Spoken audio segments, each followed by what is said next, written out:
It is Friday. That means it's time to meet this week's feature creature from the Erie Zoo. Scott Mitchell joining us today. You've brought us today a skink. A skink, and actually we tried to color coordinate with your shirt. I see that. Yes, today. she looks fabulous. So she is a prehensile-tailed skink, and she gets her name from, you can see her tail right there wrapped around my arm. Holding on. It's like, and they're also called a monkey tail skink because of that.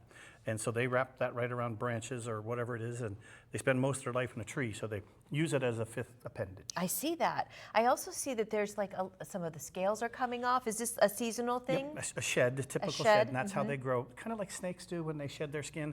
Well, they do it not necessarily all at one time. They'll shed various parts of the body. Yeah. What does she eat? She eats primarily vegetables. Here at the zoo, it's kale and carrots and some things like that. Maybe a hard-boiled egg or two. In the wild, they kind of change. Their diets will change a little bit. When they're young, they may eat a few more insects, but as they age, they primarily are vegetarians. Again, spend most of their life in the trees, eating leaves and shoots and flowers and things like that.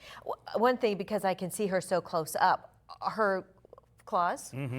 She's got some very long claws, but then the middle digits don't seem to have claws at all, and they're all different lengths. There's a lot going on here. There is a lot going on there. She'd be a heck of a candidate for a manicure. Yeah.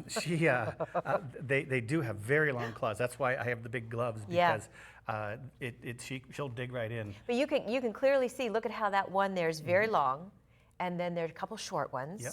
And they really do rely on those claws to climb into the trees, and they actually will hold themselves.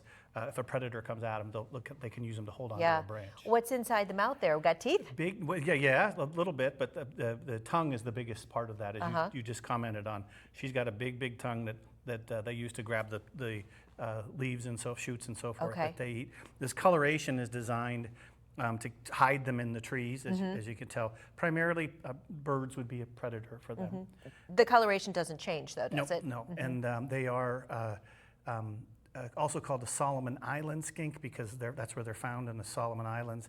And they're the largest of all skinks. She's not fully grown yet. She's still a youngster. So she'll get maybe another foot longer at some point or another. Yeah. And how do they do up here? Because we're getting reports now from Florida where the temperatures are dropping and the lizards are falling out of the trees and all that kind of stuff. How do they do up here? She wouldn't be able to tolerate our winter. So actually, right now they're found in Asia. There's exhibits in the Asia Tower building.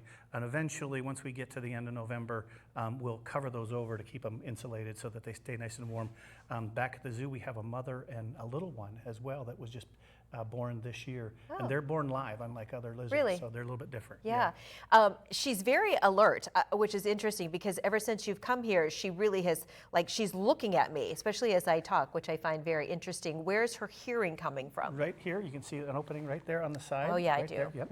And as you had indicated earlier, she was smelling you. Yes. That's a really important sense for them, is their sense of smell. So she'll use her tongue to smell you. Very interesting. Of course, the Erie Zoo is open through the end of this month, so you can go visit all the animals there. Some you're starting to put away some but with the temperatures coming in the 60s, some more of them will be able to get them next back week. out. Yeah, terrific. All right, Scott, thanks. It's always a pleasure to see you. Thanks for bringing a color-coordinated skink today. I love that.